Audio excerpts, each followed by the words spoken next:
Donc bonjour à toutes et à tous. Je suis Cathy Delaby, donc je suis infirmière de formation avec une expérience antérieure dans le secteur de l'hospitalisation à domicile. Je travaille actuellement au sein de la Haute École Léonard de Vinci. Je contribue au sein de BIAIV dans le WP3. Alors, pour ce faire, je réalise une thèse qui est affiliée à l'UCL. Mon sujet de recherche se porte sur le rôle de la première ligne de soins dans la prise en compte des objectifs de vie des personnes dans un domaine très complexe qui est l'hospitalisation à domicile. Depuis plus d'un siècle, les soins de santé ont fortement changé. Nous évoluons vers un modèle de partenariat avec la personne. À cet aspect se rajoute cette augmentation de la prévalence des maladies chroniques et une certaine complexité dans les soins. La personne prend aussi un rôle plus actif dans la gestion de sa santé. En parallèle, il y a une volonté en Belgique de développer l'hospitalisation à domicile. Certaines initiatives et projets subsidiés dans ce secteur ont été créés à cet effet. Toutefois, en Belgique, aucun consensus n'a vu le jour concernant sa définition, le type de soins inclus, l'organisation entre les différentes structures, etc.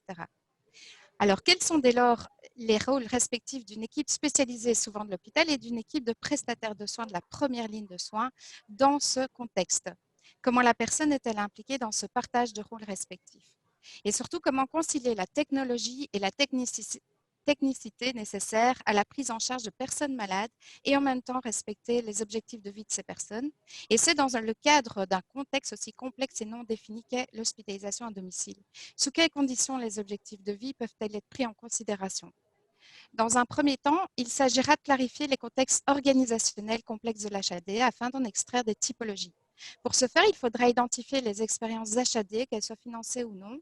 Ensuite, sur base d'entretiens semi-dirigés auprès des coordinateurs HAD et certains prestataires, mais aussi sur base de ressources documentaires, il s'agira de récolter les données inhérentes au mode d'organisation entre les différentes structures engagées dans l'HAD. Ces données concernent par exemple les types de soins dispensés, donc la dialyse péritonéale, l'administration de produits intraveineux, etc. La répartition des tâches, par exemple, est-ce que c'est l'équipe hospitalière qui est détachée de l'hôpital pour dispenser les soins à domicile ou est-ce les prestataires de soins de la première ligne qui s'en chargent, etc. Ces différents critères prédéfinis nous permettront ensuite d'identifier nos cas dans le cadre d'une étude de cas multiples. Après avoir effectué une recherche dans les littératures,